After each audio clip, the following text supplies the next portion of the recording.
नमस्कार, मैं हूं डी जेके और आप देख रहे हैं अपना ऑनलाइन यूट्यूब चैनल। जैसे कि आज हम फिर वहीं पर मौजूद हैं लक्ष्मी नगर में डॉक्टर दुआ जी के पास। जैसे कि मैंने पहले भी बताया था आप लोगों को, डॉक्टर दुआ ऐसे आदमी नहीं है, 18 देशों में इनकी जो पहचान है। और आज इनसे बातचीत करेंगे जो हमारी वर्तमान सरकार है वो SIR को लेकर क्या कुछ कर रही है, इस संबंध में इनसे बातचीत करेंगे। आइए चलते हैं, डॉक्टर दुआ साहब हमारे पास बैठे हुए हैं। और जैसे कि मैंने बताया था आपको, डॉक्टर दुआ साहब जो है हमारे 18 देशों में फेमस हैं।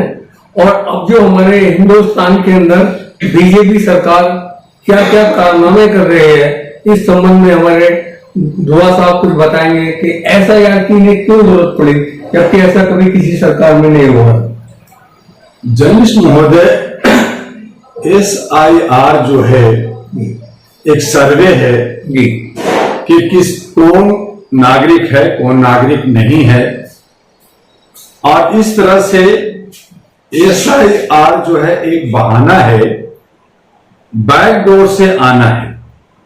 ये बैकडोर से आने की व्यवस्था कर रहे हैं कि किस तरह से लोकतंत्र में हम चोरी कर सके, वोट की चोरी।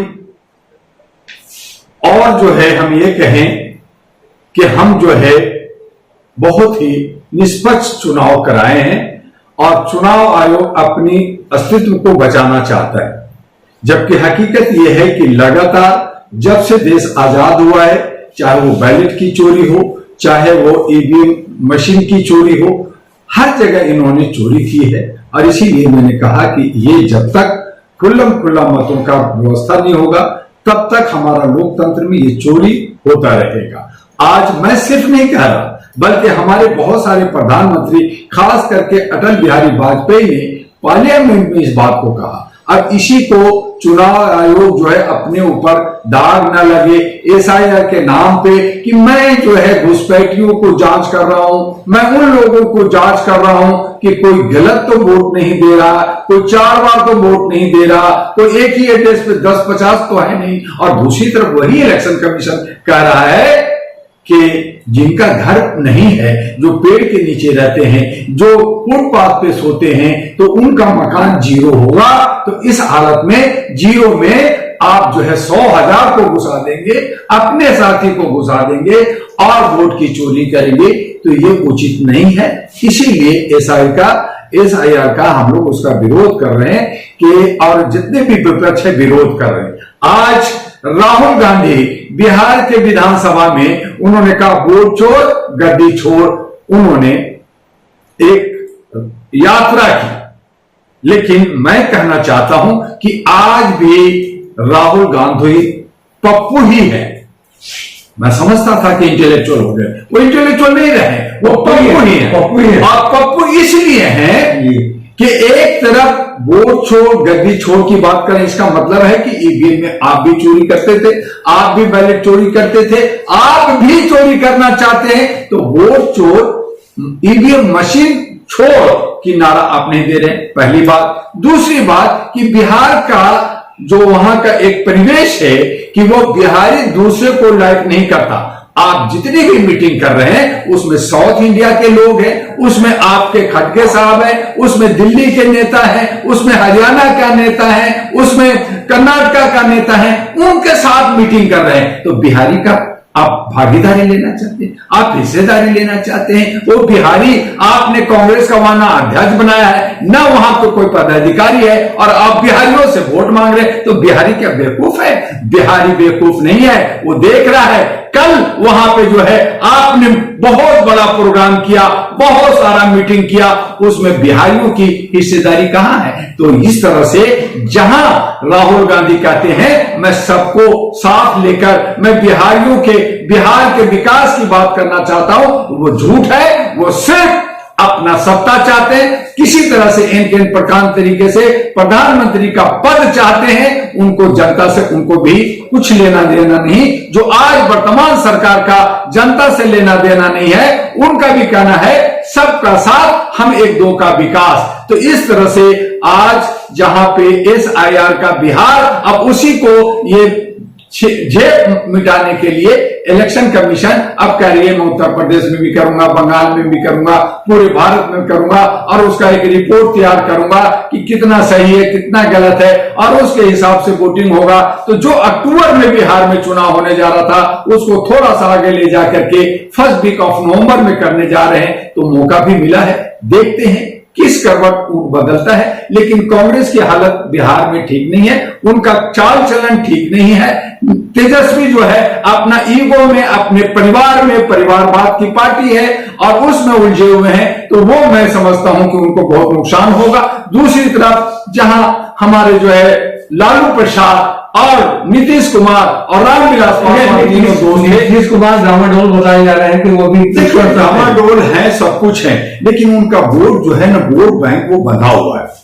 वो कितना भी डामाडोल हो, कितना भी मीडिया कितना, और ये डामाडोल जो कह रहा है वो सोशल मीडिया कह रहा है, स्ट्रीम मीडिया तो बता ही नहीं रहा। तो ये जो है सोशल मीडिया और स्ट्रीम मीडिया की लड़ाई है और ये दोनों खेल खेल रहे हैं। आज हमारा नेता नहीं खेल रहा, आज हमारा पब्लिक नहीं खेल रहा है, आज हमारा जो है स्ट्रीम मीडिया और सोशल मीडिया खेल रहा। तो इस तरह से खेल टीआरपी बढ़ाने के लिए है, जनता को गुमराह करने के लिए है। बिहार की जनता बहुत जागरूक है, वहां पे एक बदलाव चाहती है और ऐसी सूरत में कॉर्पोरेट पार्टी हो चाहे पारिवारिक पार्टी हो, उनको शिकस्त मिलेगा, वो हारेंगे और एक नया समीकरण वहां बनने जा रहा है और आपको देखने को मिलेगा। जी, एक और नई बात अभी सुनने को मिली है। पत्रकार है अजीत अंजुम, सोशल मीडिया से हैं, वो अचानक एक जगह पहुंच गए जहां पर बीएलए जो है दस्तखत वोटर के कागज पर अपने आप ही कर रही थी, उसमें बहुत बड़ा हंगामा मचा हुआ, उसके बारे में क्या कहेंगे? देखिए, अजीत अंजुम बहुत अच्छे जर्नलिस्ट हैं, उन पे बिहार में एफआईआर लॉन्च हुआ, उनको तंग किया गया, लेकिन उन्होंने निष्पक्षता से वहां काम कर रहे हैं, गांव देहात जा रहे हैं और वोटरों से भी मिल रहे हैं। क्योंकि बिहार की आबादी 14 करोड़ है और 14 करोड़ की आबादी में बहुत सारे गरीबी है, बहुत सारे नीचे हैं जिनको, जहां एजुकेशन आईएएस आईपीएस वहां से निकलता है, वहां पे बहुत सारे एजुकेशन लोगों के पास नहीं है क्योंकि आर्थिक स्थिति उनकी कमजोर है। और ऐसी सूरत में जो पदाधिकारी वहां बनाए गए हैं वो भी ज्यादा पढ़े लिखे नहीं है।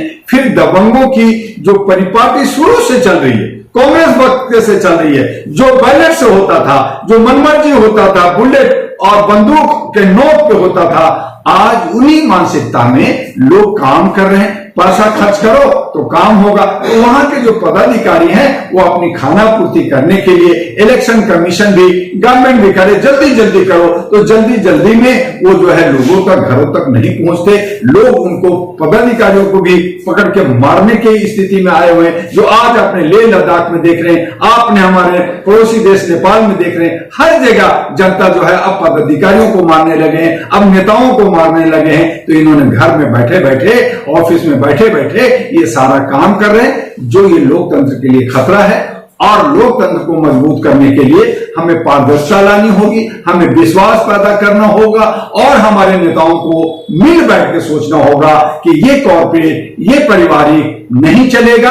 अब हमें जो है नए समीकरण के साथ नए युवाओं को साथ देना होगा। अब ऐसी ही जो है, पहले सुना था गठबंधन में शामिल हो रहे हैं, लेकिन अब वो 100 सीटों पर अपने आप अलग से लड़ेंगे, उसके बारे में क्या कहेंगे?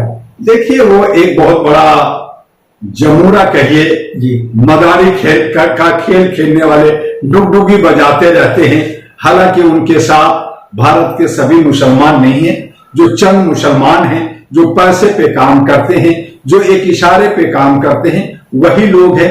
बहुत सारे लोग, जिसमें एक डॉक्टर दुआ भी था कि ओवैसी साहब को कहा था कि आप अपनी पार्टी का थोड़ा सा नाम सेकुलर कर लीजिए, बदल दीजिए और फिर हम सभी मुसलमान हो, चाहे दूसरे कोस्ट का समुदाय के लोग हो, किसी भी धर्म के लोग हो, हम सभी को साथ लेकर के और एक नया समीकरण बना करके हम लोग आगे बढ़ सकते हैं। लेकिन उनको जो है एक जिद है कि नहीं जी, हम तो अपने ही तरीके से चलेंगे। और वो बार बार लोगों को डिस्टर्ब करना, लोगों के लिए जयचंद का काम करना, लोगों के लिए दलाली का काम करना और जो सरकार बनी उनके साथ पक्ष में होना या पक्ष में ना भी होना, तो वो जो है थोड़े से में आप संतुष्ट हैं, क्योंकि वो चाहते हैं कि मैं तो एमपी बना रहूं, बाकी जाए दुनिया भर में। अंत में एक ऐसा सवाल मैं करने जा रहा हूं, जो भी हमारे इस चैनल के माध्यम से हमारा समाचार देख रहे हैं, कि आखिर क्या जरूरत पड़ी ये जो है इलेक्शन की डेट आगे बढ़ाने की बिहार की? देखिए, दो बातें, एक तो एसआईआर तो है ही है, विरोध भी काफी विपक्ष का और सभी का है। तीसरी जो है इलेक्शन कमीशन का पूरा जोर जो आप तैयारी होनी चाहिए वो ठीक से नहीं है। और सबसे बड़ी जो वहां का कारण है कि अक्टूबर महीने में बहुत सारे त्योहार है, दुर्गा पूजा भी है या कोई दिवाली भी है, खेलने वाली बात होगी। देखिए, हो सकता है अंदर अंदर सारे तैयारियां कर रहा हूं कि जो घर है अब हमने जो है सब पकड़ रहे हैं, तो हम छुप छुपा कर किस तरह से सेंध मारे, कहां हम दीवारों में छेद करें, कैसे हम घुसें, कैसे हम रास्ता तलाश कर रहे हैं। तो रास्ते की तलाश ये लोग कर रहे हैं। तो हो सकता है कि इसमें भी डिले कर रहे हैं कि रास्ता की तलाश हो, कुछ ऐसे मुद्दा बनाया जाए जिसमें जो है पूरी हंगामा हो और लोग डिस्टर्ब हो जाएं, एक तरह से पूरा जो है वहां पे आचार संहिता लगने के बाद जो है वहां पे धारा 144 लग जाए, कर्फ्यू लग जाए, और ऐसी सूरत में जो है मनमर्जी कर करके चोरी डकैती कर करके हम जो है सत्ता हथियार ले, ये भी संभव है। तो इसके लिए भी आगे पीछे थोड़ा हो रहा है। हालांकि 22 नवंबर को सरकार बिहार की खत्म हो रही है, 22 नवंबर से पहले पहले चुनाव हो जाएगा, रिजल्ट हो जाएगा, ये मुझे पूरी आशा है। तो आपने अभी भी कितने तर्क हमारे बीच में हुए, डॉक्टर साहब ने उनके जवाब दिए। आइए हम आपको अगली और न्यूज में दिखाएंगे आपको कि क्या कुछ होने वाला है, क्या कुछ बदलने वाला है। देखते रहे हमारा ऑनलाइन यूट्यूब न्यूज चैनल।